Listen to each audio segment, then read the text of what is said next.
നമ്മളപ്പോൾ ഇതുവരെ പഠിച്ചത് കോസ്റ്റ് ഷീറ്റിൻ്റെ അതിൻ്റെ ജസ്റ്റ് ഒരു സിമ്പിൾ ഫോർമാറ്റ് നമ്മൾ പഠിച്ചു. Direct material, labour expense, prime cost, factory and works cost, cost of production, cost of sales ഒക്കെ പഠിച്ചു.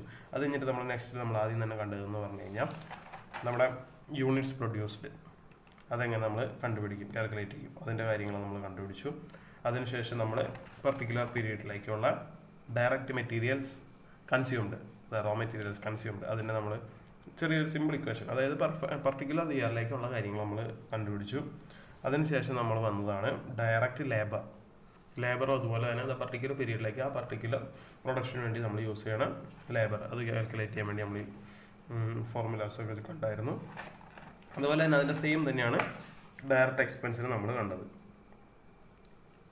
ഇനി നമ്മൾ അടുത്തത് വരുന്നത് നമ്മുടെ കോസ്റ്റ് ഷീറ്റിലൊക്കെ നമ്മുടെ പ്രൈം കോസ്റ്റ് നമ്മൾ എത്തിയിരിക്കണം. അത് കഴിഞ്ഞിട്ട് ഇനി നെക്സ്റ്റ് വരുന്നതാണ് നമ്മുടെ ഫാക്ടറി ഓവർഹെഡ്. അപ്പോൾ നമ്മുടെ നെക്സ്റ്റ് ടോപ്പിക് ഫാക്ടറി ഓവർഹെഡ്.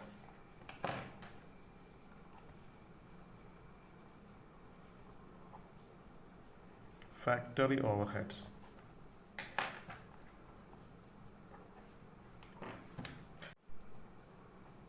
അപ്പോൾ നമ്മൾ ഫാക്ടറി ഓവർഹെഡിലെ ഓരോ പോയിന്റുകളാണ് നോക്കുന്നത്.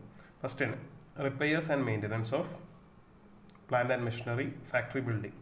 അതായത് നമ്മുടെ ഫാക്ടറി ബേസ് ചെയ്തിട്ടുള്ള ഓരോ എക്സ്പെൻസുകളാണ് നമ്മൾ ഈ ഫാക്ടറി ഓവർഹെഡിൽ പറയുന്നത്. അപ്പോൾ അത് തന്നെ നമ്മുടെ ഫാക്ടറിക്ക് ഇടയ്ക്കിടയ്ക്ക് ഓരോ റിപ്പയേഴ്സ് വരും. നമ്മുടെ മെഷീൻസൊക്കെ ചിലപ്പോൾ ഔട്ട്ഡേറ്റഡോ, അപ്പോൾ നമ്മൾ ആ ചെറിയ ചെറിയ റിപ്പയേഴ്സൊക്കെ വന്ന് അതൊക്കെ ശരിയാക്കേണ്ടി വരും. അതുപോലെ തന്നെ ബിൽഡിങ്ങിൻ്റെ കേസായാലും അതാണ് ഫാക്ടറി ഓവർഹെഡിലെ ഒരു പോയിന്റ്. പിന്നെ അടുത്തത് ഡിപ്രീസിയേഷൻ. നമ്മൾ ഈ അബോവ് പറഞ്ഞു കഴിഞ്ഞാൽ plant and machinery factory building അതിൻ്റെ എല്ലാത്തിൻ്റെയും ഡിപ്രീസിയേഷൻ.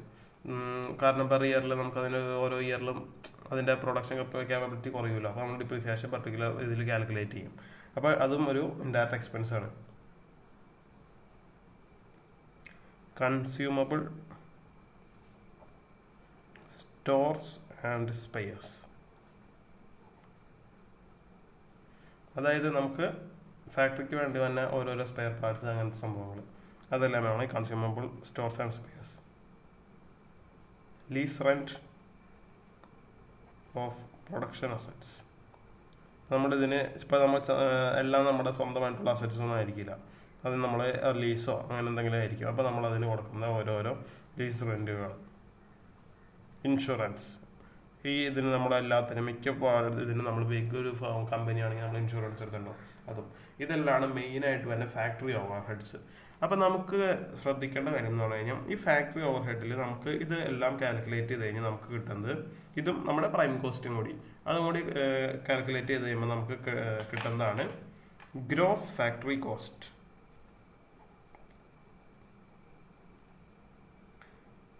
അതിൽ നിന്നിട്ട് നമുക്ക് രണ്ട് ചെറിയ കാര്യങ്ങളും കൂടിയുണ്ട്.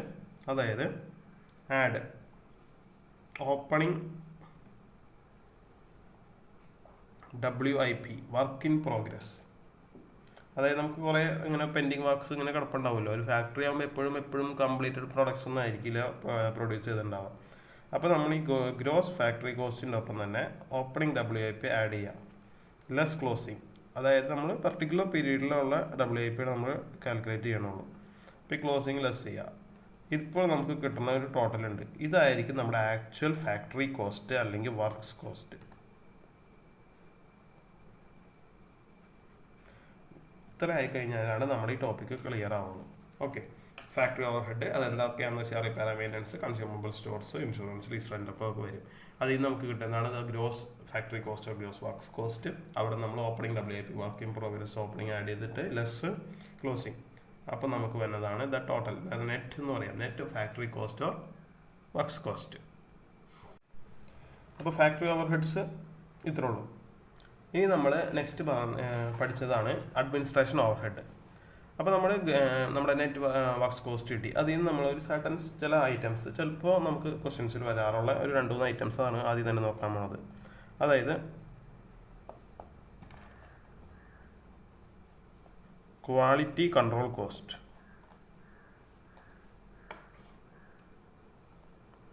Research and development,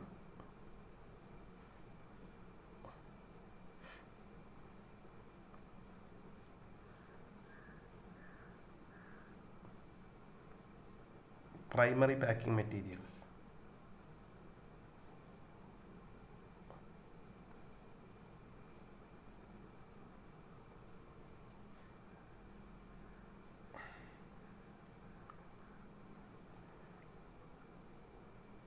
scrap of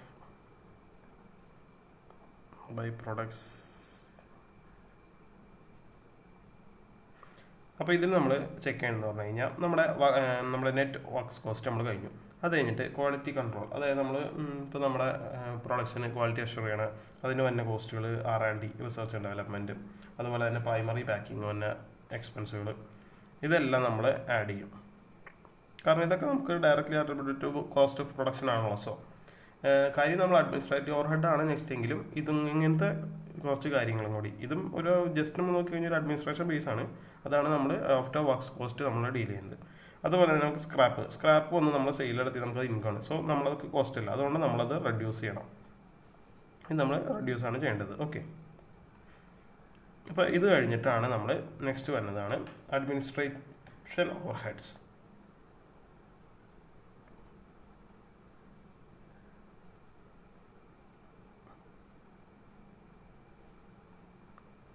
administrative overhead നമ്മൾക്ക് അത് കേൾക്കുമ്പോൾ തന്നെ മനസ്സിലാവും. നമുക്ക് ഒരു കമ്പനിക്ക് മാനുഫാക്ചർ ചെയ്യുമ്പോൾ അവർക്ക് എല്ലാ കാര്യങ്ങളും നോക്കി നടത്താൻ കുറച്ച് ആൾക്കാർ വേണം, എല്ലാം അഡ്മിനിസ്റ്റർ ചെയ്യാൻ.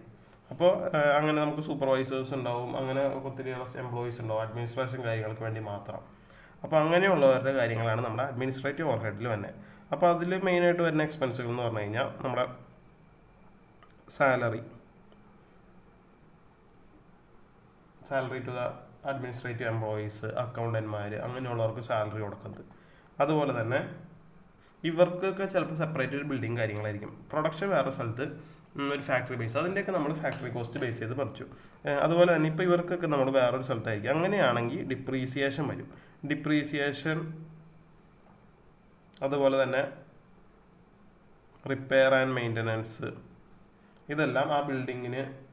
അതുപോലെ തന്നെ ഇവർ യൂസ് ചെയ്യണ എന്തെങ്കിലും മെഷീൻസ് അങ്ങനെയുള്ള കാര്യങ്ങളുണ്ട്, പാക്കിങ്ങിനൊക്കെ നമുക്ക് മെഷീൻസ് വേണ്ടി വരും, അങ്ങനത്തെ കാര്യങ്ങൾ.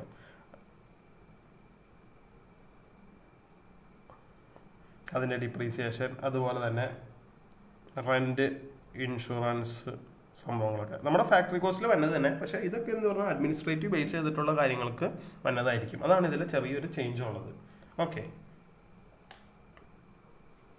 ഇതാണ് നമ്മുടെ ജസ്റ്റ് സിമ്പിൾ ആയിട്ടുള്ള അഡ്മിനിസ്ട്രേറ്റീവ് ഓവർ ഹെഡ്. നെക്സ്റ്റ് നമ്മൾ വരുന്നതാണ് selling and distribution over head. ഇത് നമ്മൾ നേരത്തെ പറഞ്ഞു, നമ്മളിത് ബേസ് ചെയ്യുന്നത് നമ്മുടെ യൂണിറ്റ്സ് ഓഫ് സെയിൽസ് ബേസ് ചെയ്താണ്, സെല്ലിംഗ് യൂണിറ്റ്സ് ബേസ് ചെയ്താണ്, യൂണിറ്റ്സ് പ്രൊഡ്യൂസ്ഡ് ബേസ് ചെയ്തല്ല. ഓക്കെ, ഈ selling over distribution over head ഇത് നമുക്ക് ബൈ ദ നെയിം നമുക്ക് മനസ്സിലാവും. അതായത് സെയിൽസിന് ബേസ് ചെയ്തിട്ടുള്ള ഓരോ എക്സ്പെൻസുകൾ. അപ്പോൾ ഈ സെയിൽസ് സ്റ്റാഫിനുള്ള salary wages to sales department staffs.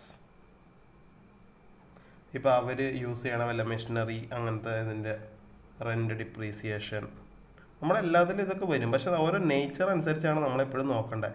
Administrative nature ആണോ, അതോ സെല്ലിംഗ് ആണോ, അതോ നമ്മുടെ ഫാക്ടറി ബേസ് ആണോ എന്ന് നമ്മൾ നോക്കിയിട്ടാണ് ഓരോന്ന് ക്ലാസിഫൈ ചെയ്യുന്നത്. അതുപോലെ തന്നെ സെല്ലിങ്ങിന് മെയിനായിട്ട് വരുന്നൊരു സംഭവമാണ് കോസ്റ്റ് ഓഫ് അഡ്വർടൈസ്മെൻറ്റ്. 90% കേസിലും നമുക്ക് ആവശ്യമുള്ളൊരു ഒരു കോസ്റ്റാണ്.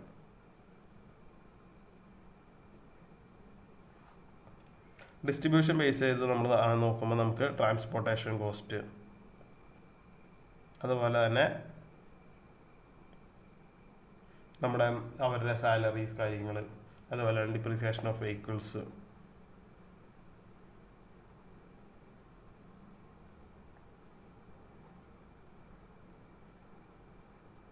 ഇതെല്ലാമാണ് വരുന്നത്. നമ്മൾ ശരിക്കും ഇത് എന്ന് വെച്ചാൽ കോസ്റ്റ് എന്ന് പറഞ്ഞാൽ നമ്മൾ പറഞ്ഞു it's A very simple one. നമ്മൾ ഓരോ ഹെഡുകൾ എവിടേക്കാണോ അലക്കേറ്റ് ചെയ്യേണ്ടത് അത് കറക്റ്റായിട്ട് അലക്കേറ്റ് ചെയ്താൽ നമുക്കൊരു കോസ്റ്റ് കിട്ടി. ഇത് അലക്കേറ്റ് ചെയ്യുന്നത് വെച്ചാൽ എന്തുകൊണ്ടാണെന്ന് വെച്ച് കഴിഞ്ഞാൽ നമുക്ക് ഓരോ പോയിന്റ് ഓഫ് വ്യൂവിലും എന്തോരം കോസ്റ്റ് വേണം എന്നറിയാം, എന്തോരം ചിലവായി, എന്തോരം കോസ്റ്റ് ആയി എന്നറിയാൻ വേണ്ടി നമ്മൾ സെപ്പറേറ്റ് ചെയ്യണം. അല്ലെങ്കിൽ നമുക്ക് സിമ്പിളായിട്ട് എല്ലാം ഒരുമിച്ച് എഴുതി കഴിഞ്ഞ് കഴിഞ്ഞാലും നമുക്ക് കിട്ടുന്ന ആൻസർ സെയിം ആയിരിക്കും. പക്ഷേ നമുക്ക് ഓരോ പോയിന്റ് ഓഫ് വ്യൂവിൽ നമ്മൾ നോക്കണം. അപ്പോഴാണ് നമുക്ക് എവിടെയാണോ നമ്മുടെ മിസ്മാച്ച് ഉള്ളത് നമുക്ക് ഇൻക്രീസ് ചെയ്യാനും അത് പ്രശ്നങ്ങൾ കറക്റ്റ് ചെയ്യാനും നമ്മൾ കോസ്റ്റ് റെഡ്യൂസ് ചെയ്തിട്ട് പ്രൊഡക്ഷൻ ഇൻക്രീസ് ചെയ്യാനും അതുപോലെ തന്നെ സെയിൽസിലും എല്ലാം ടാർഗറ്റ് ചെയ്യാൻ പറ്റുള്ളൂ. അതുകൊണ്ടാണ് നമ്മൾ ഓരോന്നും നമ്മൾ തിരിച്ചിരിച്ച് ഓരോ ഹെഡിൽ കാണുന്നത്. അപ്പോൾ ഇതാണ് നമ്മുടെ കോസ്റ്റ് ഷീറ്റ്. ഇപ്പം നമ്മൾ കുറച്ച് കാര്യങ്ങൾ കൂടി അഡ്വാൻസ് ആയിട്ട് പഠിച്ചു. ഇത് ബേസ് ചെയ്ത് നമുക്കൊരു ഓവറോൾ ഒരു കോസ്റ്റ് ഷീറ്റും കൂടി നമ്മൾ പ്രിപ്പയർ ചെയ്യുന്നുണ്ട്. നമ്മുടെ ആദ്യത്തെ തന്നെ പക്ഷേ ഇച്ചിരിയും കൂടി ഒരു അഡ്വാൻസ് ലെവലിലുള്ള ഒരു കോസ്റ്റ് ഷീറ്റ്.